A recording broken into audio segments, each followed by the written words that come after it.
Bismillahirrahmanirrahim. Assalamualaikum warahmatullahi wabarakatuh. Berjumpa lagi dengan saya. Insya Allah pada video kali ini kita akan melanjutkan pembahasan soal uji kompetensi 1 nomor 11 sampai nomor 15, yang mana sebetulnya ini masih merupakan bagian dari bab 3, yaitu manusia dalam memenuhi kebutuhan. Oke, kita langsung aja masuk ke pembahasan nomor 11. Penyebab terjadinya kelangkaan adalah: A. Terjadinya proteksi dari pemerintah. B. Jumlah masyarakat kaya lebih banyak dari masyarakat miskin. C. Ada banyak pengusaha yang menguasai perdagangan. D. Tidak seimbangnya jumlah kebutuhan yang banyak dengan alat pemuas kebutuhan yang terbatas. Kalau misalkan kalian cermati di sini, yang ditanyakan itu adalah penyebab terjadinya kelangkaan. Kelangkaan itu artinya ketiadaan atau keterbatasan. Keterbatasan atau ketiadaan barang atau jasa, ya. Berarti nomor 11 itu sudah bisa ketahuan, ya, jawabannya yaitu adalah D. Nomor 12. Berikut ini bukan merupakan faktor penyebab terjadinya kelangkaan barang dan jasa adalah: A. Tingginya tingkat pengangguran. B. Kelangkaan sumber daya. C. Keserakahan manusia. D. Pertambahan penduduk yang cepat. Yang ditanyakan itu yang bukan, berarti yang salahnya apa, ya? Nah, kalau misalkan dilihat A, B, C, dan D, ini 3 diantaranya merupakan penyebab terjadinya kelangkaan. Seperti contohnya ini, kelangkaan sumber daya, ini sudah pasti, ya, penyebab terjadinya kelangkaan. Keserakahan manusia memiliki sifat yang serakah, itu pasti akan menyebabkan yang namanya kelangkaan, ya, karena sifat manusia serakah itu akan menyebabkan eksploitasi besar-besaran. Yang keempat, D, ini pertambahan penduduk yang bertambahnya jumlah penduduk ini pasti akan mempengaruhi jumlah kebutuhan, ya, karena jumlah kebutuhan juga pasti akan meningkat. Itu bisa menyebabkan yang namanya kelangkaan kalau misalkan tidak diimbangi dengan produksi barang atau jasa. Berarti nomor 12 ini sudah ketahuan, karena yang bukan dimintanya berarti A jawabannya. Nomor 13. Perhatikan dampak iptek bagi manusia berikut ini. 1. Dapat menyebabkan polusi.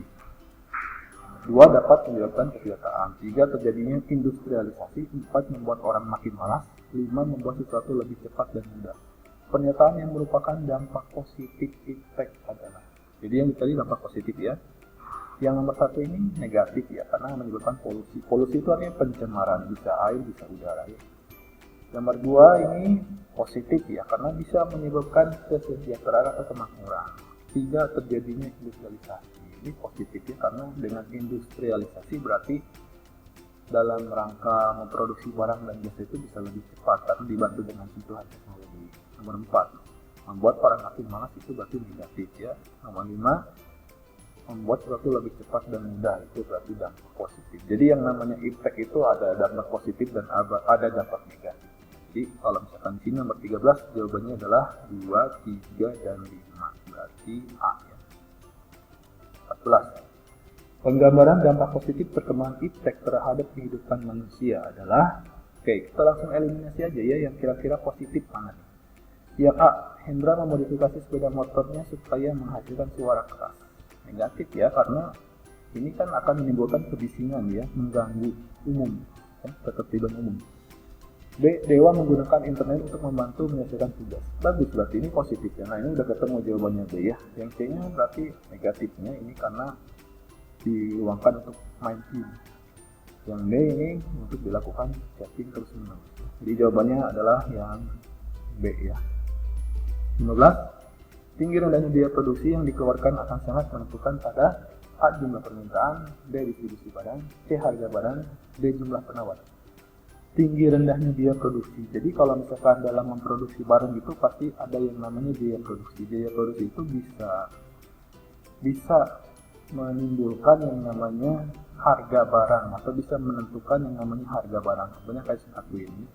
Sepatu ini diproduksi dengan tambahan teknologi, ya, dengan tambahan teknologi. Jadi ketika memproduksi sepatu ini menggunakan teknologi, otomatis ini biaya produksinya pasti tidak sedikit, ya. Nah, karena biaya produksinya meningkat atau bertambah, otomatis harga jual sepatunya juga pasti lebih tinggi. Berarti ini akan mempengaruhi yang namanya harga barang.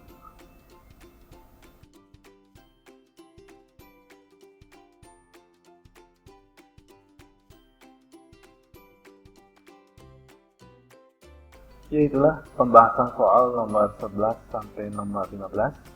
Kita akan lanjutkan lagi di video selanjutnya untuk pembahasan soal nomor 16 sampai nomor 20. Sampai ketemu di video selanjutnya. Wassalamualaikum warahmatullahi wabarakatuh.